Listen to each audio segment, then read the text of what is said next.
The 2009 playoffs featured arguably the greatest first-round series of all time between the Boston Celtics and Chicago Bulls. Most fans remember this series as Derrick Rose's first playoff appearance. He scored 36 points in Game 1, breaking the NBA record for most points scored by a rookie in their playoff debut. However, the man who actually led the Bulls in scoring and kept them in the series was none other than Ben Gordon. What's good, fellas? My name's Andy, and today we're going to take a look at what in the world happened to Ben Gordon. Before we get back into the 2009 playoffs, let's start from when he first got drafted. In the 2004 NBA draft, the Bulls drafted Gordon with a 3rd overall pick. They also acquired the 7th pick from the Phoenix Suns, which they used to draft Luol Deng. Before Derrick Rose arrived, Gordon and Deng were supposed to be the cornerstones of the Bulls' rebuild.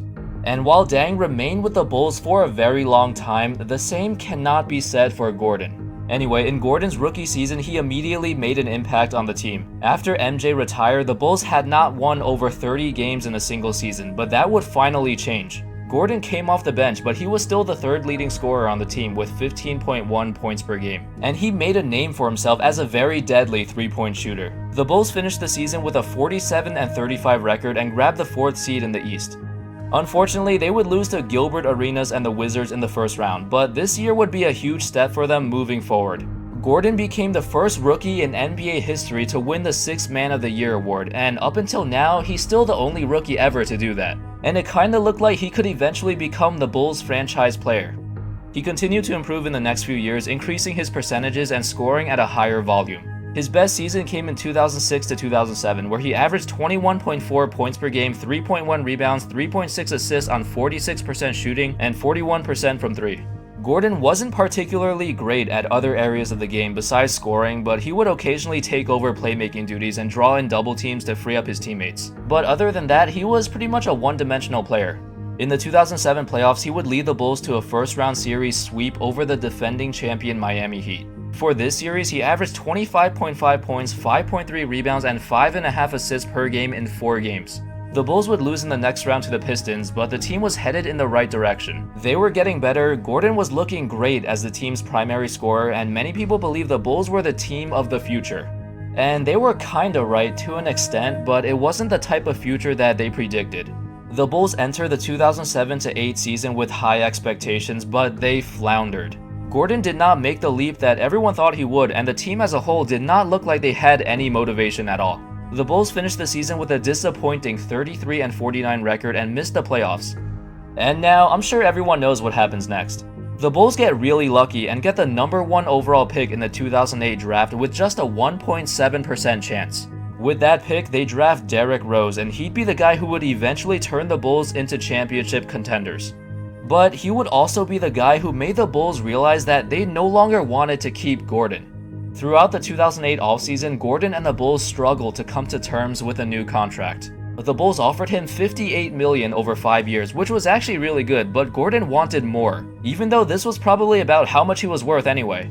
The negotiations did not work out in Gordon's favor, so instead he just took the $6.4 million qualifying offer to play the 2008 to 2009 season, and then become a free agent. The Bulls believed that Rose would be the franchise player of the future, and for the most part, they'd be correct.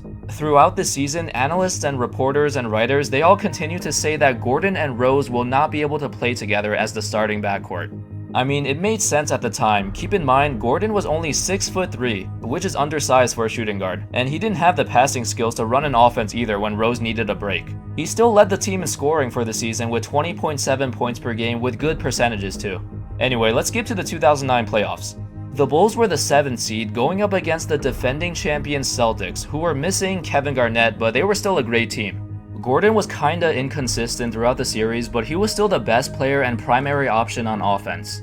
He averaged 24 points per game for the series, but his most memorable game of his career came in Game 2, where he scored 42 points. He was on fire, hitting clutch shot after clutch shot through double teams, triple teams, but the Bulls would eventually lose the game and the series in 7 games. Unfortunately, this would be the last time we see Gordon in a Chicago Bulls jersey. In the summer of 2009, at the age of 26, right in the middle of his prime, he decided to sign with the Pistons on a 5-year deal between $55 to $60 million, which would turn out to be the biggest mistake in his entire career. When he joined the Pistons, his career just died, and I'm not even exaggerating. Gordon became completely irrelevant once he joined them, and nobody cared about him anymore. After averaging over 20 points a game for the Bulls, Gordon returned to the bench for the Pistons and averaged just 14 points per game in his first season there. Then later on, he would slowly decline in the following years. This was partly because the Pistons at the time were rebuilding. Most of the core players from their championship contending teams were gone, and they were just really bad now. The team also wanted to give more playing time to the younger Rodney Stuckey, because, well, obviously he was going to be the future superstar of the team. Okay, so as a result, Gordon remained on the Pistons for 3 seasons and they never won more than 30 games when he was there. The funny thing about all this is that when he signed with them, he said that, quote, "I'm going to a better situation now where winning is the #1 priority." I guess that didn't work out too well. He also had ankle surgery around 2010 as well, which probably contributed to his decline. But occasionally he still has some amazing games. On March 2012, Gordon exploded for 45 points and tied the NBA record for most three-pointers made without a miss, going 9 for 9.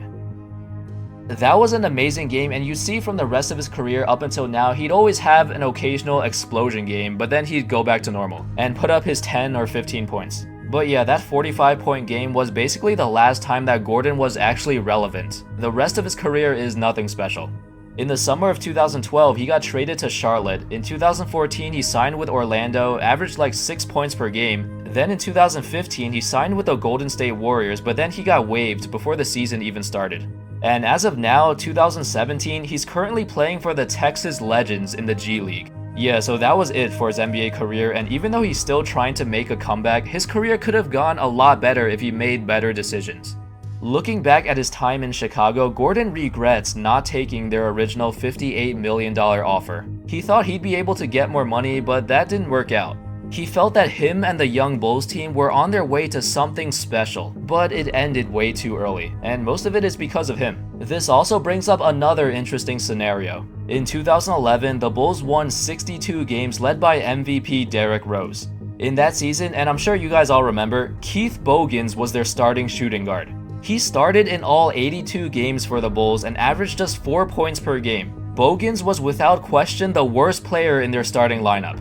Now, instead of Bogans being their shooting guard, imagine if Gordon was still there. If Gordon had accepted the Bulls' offer a few years back and still stayed with the team, they would have been incredible. The main problem with that Bulls team was that Rose had very little help on offense, which was why they got destroyed by Miami in the conference finals. If Gordon was there, that would not be a problem. Granted, that does raise another question. If Gordon did remain on the team, Rose probably would not have gotten the opportunities to develop into an MVP caliber player. Either way, we'll never know, but it's a cool scenario to think about. Thanks for watching, everyone. I hope you enjoyed that video. I'll be making more videos in the future too about forgotten players, so if you liked it, make sure to subscribe and I'll see you next time. Peace.